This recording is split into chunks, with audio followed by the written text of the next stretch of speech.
Hello friends, मैं शिवशंकर और आप मेरे साथ इस वीडियो में पढ़ेंगे पृथ्वी की गति, जो कि एनसीईआरटी के क्लास 6 का थर्ड चैप्टर है। और ज्योग्राफी के सीरीज़ में हम थर्ड चैप्टर को आज अध्ययन करेंगे। इसमें देखेंगे कि पृथ्वी की गति कितने तरह की होती है।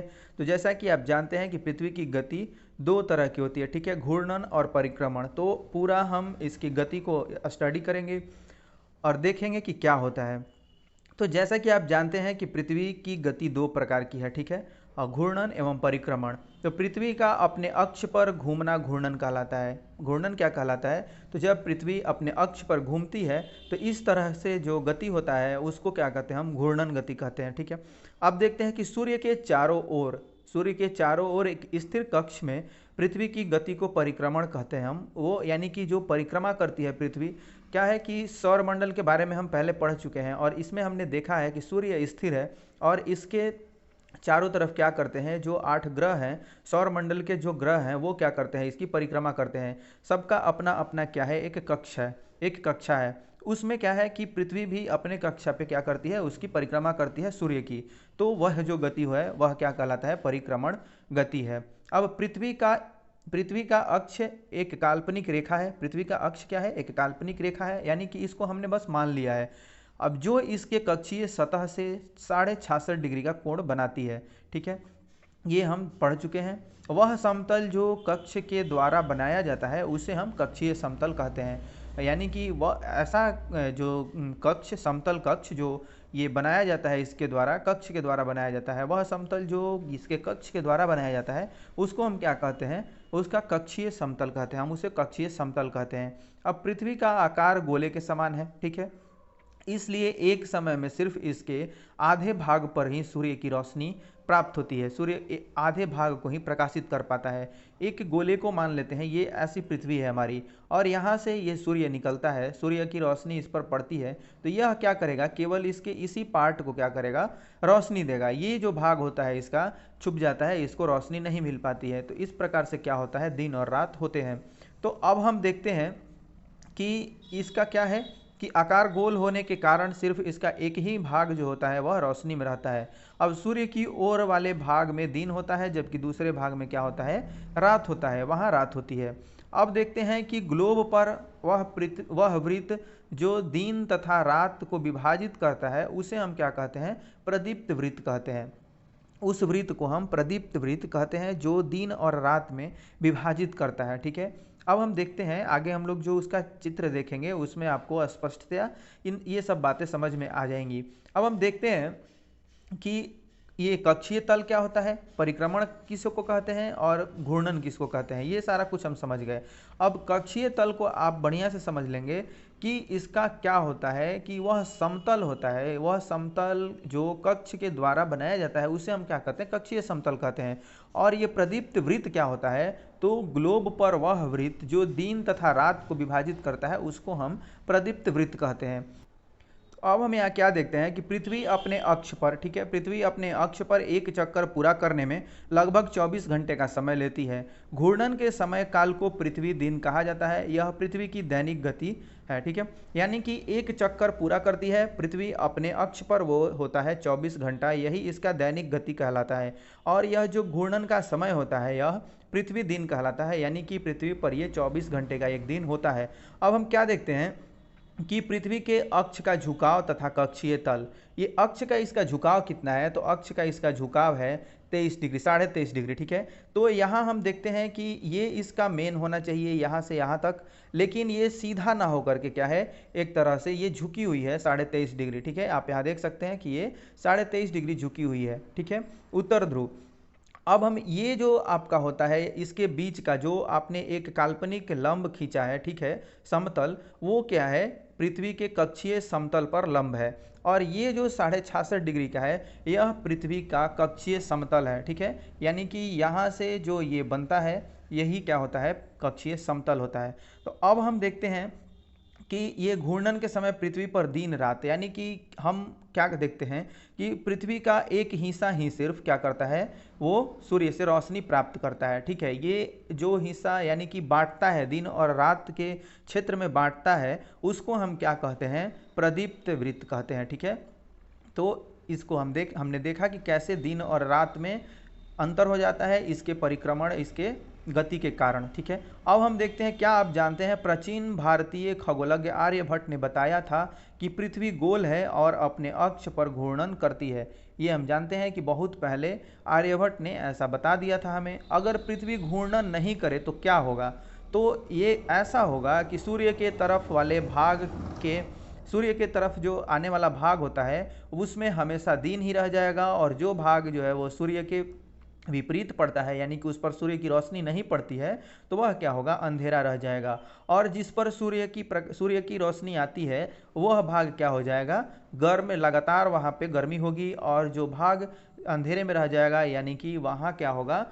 हमेशा ठंड होती रहेगी, ठंड पड़ती रहेगी। तो अब क्या देखते हैं कि यहाँ जीवन असंभव हो जाएगा, क्योंकि जहाँ सूर्य का भाग यानी कि सूर्य की रोशनी आती है वहाँ क्या होगा? उस तरफ सिर्फ और सिर्फ गर्मी ही हो जाएगी, और सिर्फ उजाला यानी कि अंधेरा नहीं होगा, और वहाँ सिर्फ गर्मी ही होगी। लेकिन जो भाग हमेशा जो यानी कि जहाँ पे सूर्य उदय नहीं होगा उस भाग में क्या होगा? हमेशा अंधेरा रहेगा और ठंड रहेगी। इस प्रकार से वहाँ जीवन संभव नहीं हो पाएगा, यानी कि जीवन असंभव हो जाएगा।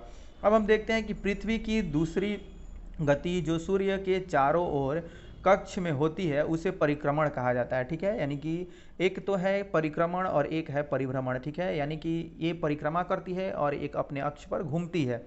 ठीक है, तो वह गति क्या, यानी कि पृथ्वी की दूसरी गति जो सूर्य के चारों ओर अक्ष में होती है उसे हम परिक्रमण कहते हैं। उसको क्या कहा जाता है? परिक्रमण कहा जाता है। अब क्या देखते हैं कि पृथ्वी एक वर्ष या ये 365.1/4 दिन में सूर्य का एक चक्कर लगाती है, यानी कि 365 दिन और एक दिन का चौथा हिस्सा। ठीक है, तो यानी कि एक दिन में कितने होते हैं? 24 घंटे होते हैं। तो 24 घंटे बटा 4 यानी कि 365 दिन 6 घंटा। ठीक है, तो इतने में क्या करती है? वह चारों ओर सूर्य के चक्कर लगा लेती है 365 घंटे, 365 दिन 6 घंटे में। ठीक है, हम लोग इसको क्या करते हैं? सुविधा के अनुसार इस 6 घंटे को नहीं जोड़ते हैं और ये मान लेते हैं कि 365 दिन में क्या करती है? अपने सूर्य को ये परिक्रमा कर लेती है। अब हम क्या देखते हैं कि यही जो आपका 6 घंटा होता है वह 4 साल के बाद एक लीप ईयर के रूप में 366 दिन का हो जाता है और बढ़ जाता है। अब हम यहाँ ये देखते हैं कि किस प्रकार से जब पृथ्वी घूम रही होती है, यानी कि ये सूर्य की परिक्रमा करती है। ठीक है, और यह घूमती हुई सूर्य का परिक्रमा करती है, अपने अक्ष पर भी चलती है और अपने कक्षा में क्या करती है? यह परिक्रमा करती रहती है। तो अब हम यह देखते हैं कि विषुवत यानी कि विषुव ये 23 सितंबर वसंत ऋतु, यहाँ इस तरीके से देख सकते हैं। ठीक है, अब हम क्या देखते हैं कि ये होता है और सूर्य के बाद इधर ये परिक्रमा करती हुई ऐसी आती है, इस प्रकार से परिक्रमा कर रही है। तो अब यहाँ से हम क्या देखते हैं कि ये 22 दिसंबर को, ठीक है, दक्षिणी गोलार्ध ग्रीष्म ऋतु और उत्तरी गोलार्ध में शीत ऋतु, इस तरीके से ये आप देख सकते हैं, यहाँ से इस फिगर के माध्यम से समझ सकते हैं। अब हम क्या देख रहे हैं कि उत्तरी ध्रुव और दक्षिणी ध्रुव, इस प्रकार से आप देख सकते हैं, ये दक्षिणी ध्रुव है और ये ऊपर उत्तरी ध्रुव है। अब यहाँ वसंत ऋतु शुरू होता है।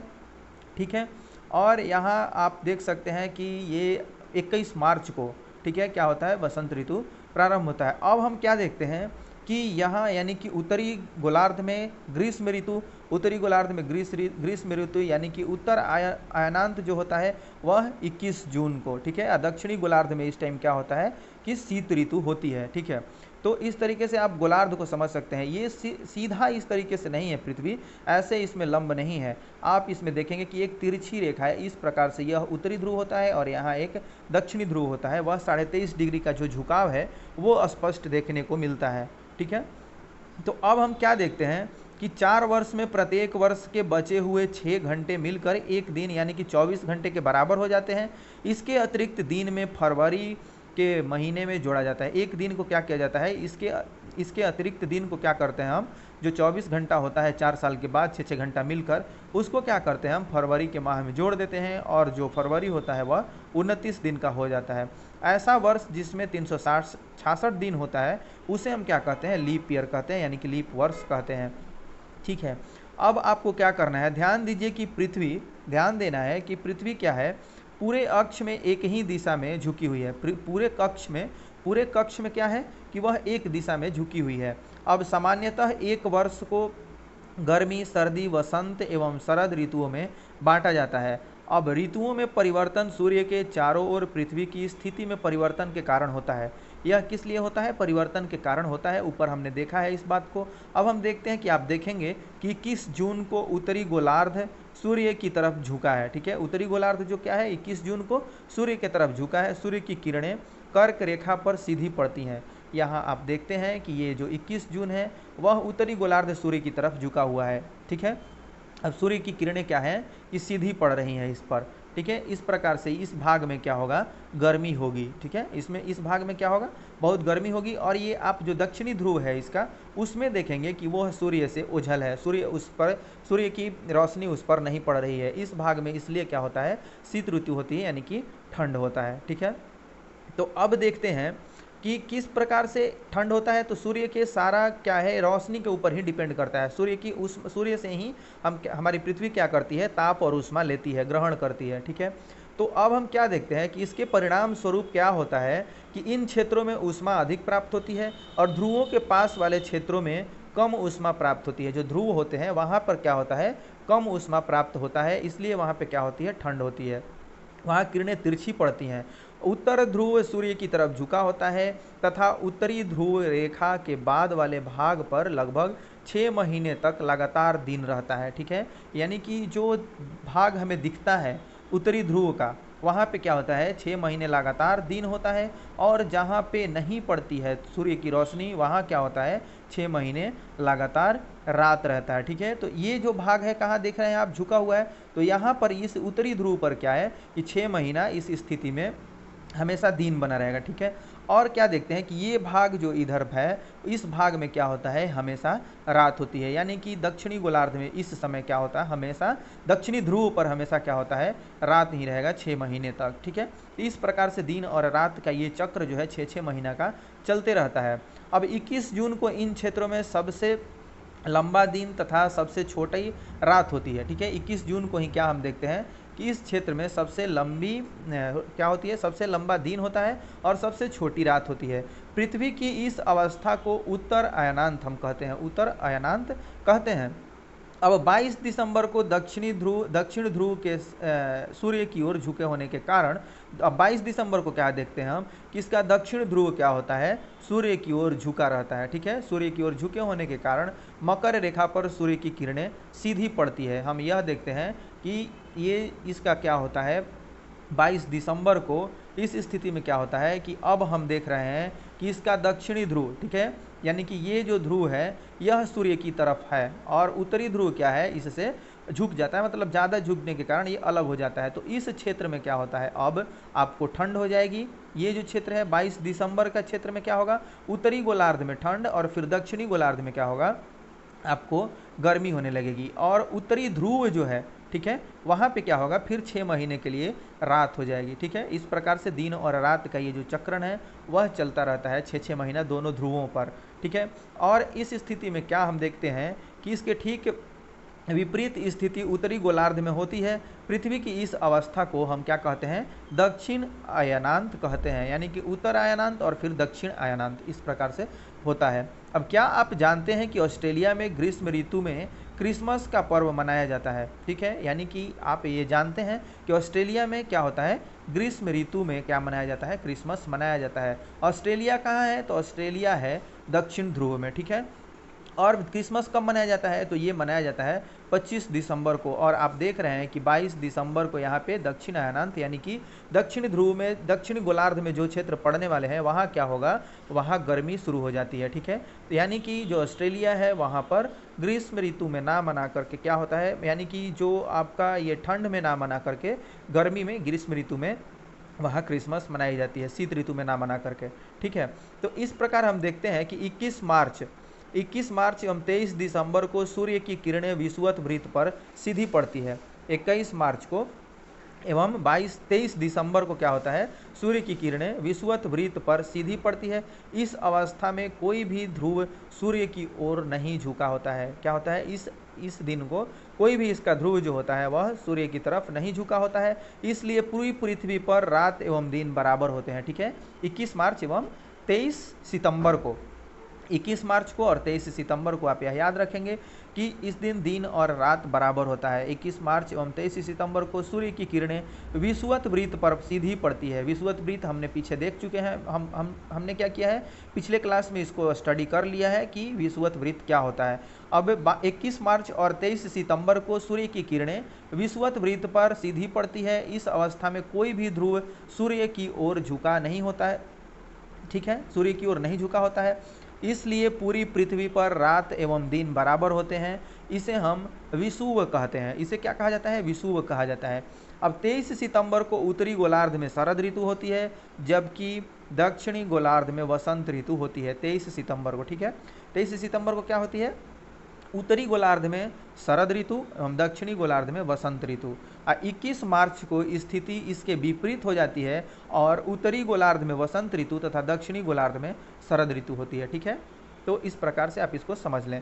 तो इस प्रकार स्पष्ट है कि पृथ्वी के घूर्णन एवं परिक्रमण के कारण दिन एवं रात तथा ऋतु में परिवर्तन होता है, ठीक है, दिन एवं रात होता है और ऋतु में परिवर्तन होता है। तो अब क्या है कि यह जो चैप्टर है आपका यहीं पर समाप्त हो जाता है और आपने इसमें देखा कि किस प्रकार से कब क्या होता है, यानी कि वसंत ऋतु कब होता है, शरद ऋतु कब होती है और कब किस ध्रुव पर समय बदलता रहता है। तो अब हम इसमें देखते हैं, इसी को आपको समझाया जा रहा था इसमें कि ये जो 23 सितंबर का समय है, ठीक है, इसमें क्या होता है कि आप देख रहे हैं कि इसका उत्तरी ध्रुव और दक्षिणी ध्रुव में किस प्रकार से बदलता रहता है चक्र।